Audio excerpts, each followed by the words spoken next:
வணக்கம். உங்கள் நெல்லை மாவட்டத்திலிருந்து வாசகன் ரிப்போர்ட்டர். விழிப்புணர்வு செய்திகளுக்காக நேற்று இரவு 25/4/2024 வீரநல்லூரில், திருநெல்வேலி மாவட்டம் வீரநல்லூரில் இந்தியன் ஓவர்சீஸ் பேங்க் மூலமாக, அரசு மூலமாக, பேங்கில் மூலமாக வீரநல்லூர் பஸ் நிலையில் ஏடிஎம் சென்டர் அமைக்கப்பட்டுள்ளது.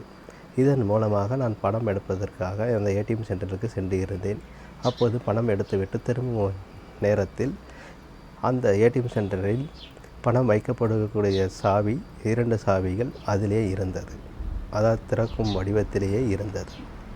அப்போது உடனடியாக நான் பிரான்ச் மேனேஜருக்கு கால் செய்தேன், என்னுடைய மொபைல் நம்பர் மூலமாக.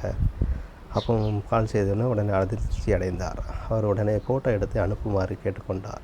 இதன் மூலமாக நான் ஃபோட்டோ எடுத்து அனுப்பினேன். அனுப்பிய பிறகும் அவர் அப்போ தான் அதிர்ச்சி அடைந்து ஆமாம், உடனே ஓடி வந்தார். சுமார் அரை மணி நேரம் கழித்து வந்தார்.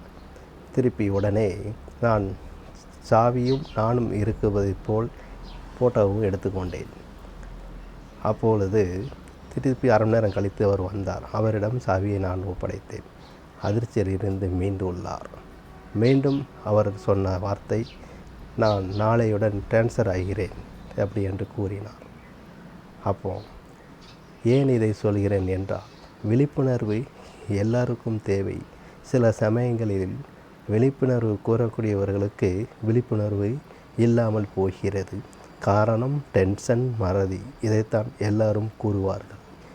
யானைக்கும் அடிசறுக்கும் என்பது இதிலிருந்து தெரிகிறது அல்லவா? பொதுமக்களுக்கு நான் தெரிவிக்க வேண்டியது என்னவென்றால், எல்லோருமே விழிப்புணர்வு இருக்க வேண்டும். இப்படி நான் சாவியை ஒப்படைத்ததன் மூலமாக பணம் மிச்சமாகியுள்ளது என்று கூட சொல்லலாம். அதாவது இதற்கு தலைப்பு என்னவென்றால், மிஷினை உடைக்காமல் பணத்தை எடுத்து செல்லுமாறு வைக்கப்பட்டது தான் பொருள்.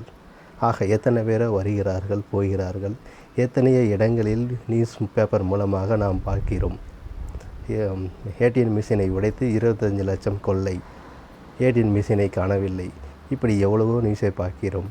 ஆனால் இருப்பினும் ஒரு பேங்கில் வேலை பார்க்கும் அரசு ஊழியர்கள் இப்படி இருந்தால், அவர்களுடைய வேலை இப்படி இருந்தால் இதற்கு யார் பொறுப்பாவார்கள்?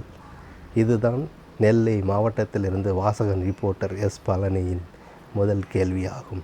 ஒரு அரசு பேங்கில் இருந்து வாடிக்கையாளரிடம் மட்டும் கூறுகிறார்கள் என்னவென்று, விழிப்புணர்வு இருங்கள் என்று.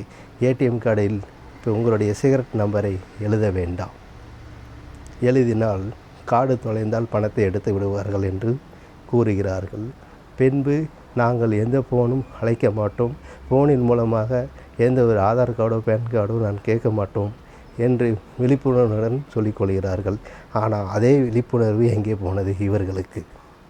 ஆக எல்லோரும் விழிப்புணர்வு இருக்க வேண்டும் என்கிறது தான் நெல்லை மாவட்டத்திலிருந்து வாசகன் ரிப்போர்ட்டர் ஆகிய எனது கடமையாகும். அதாவது வாழ்ந்தான் வாழ்ந்தான், மக்களுக்காக வாழ்ந்தான் என்ற பெருமை வேண்டும்.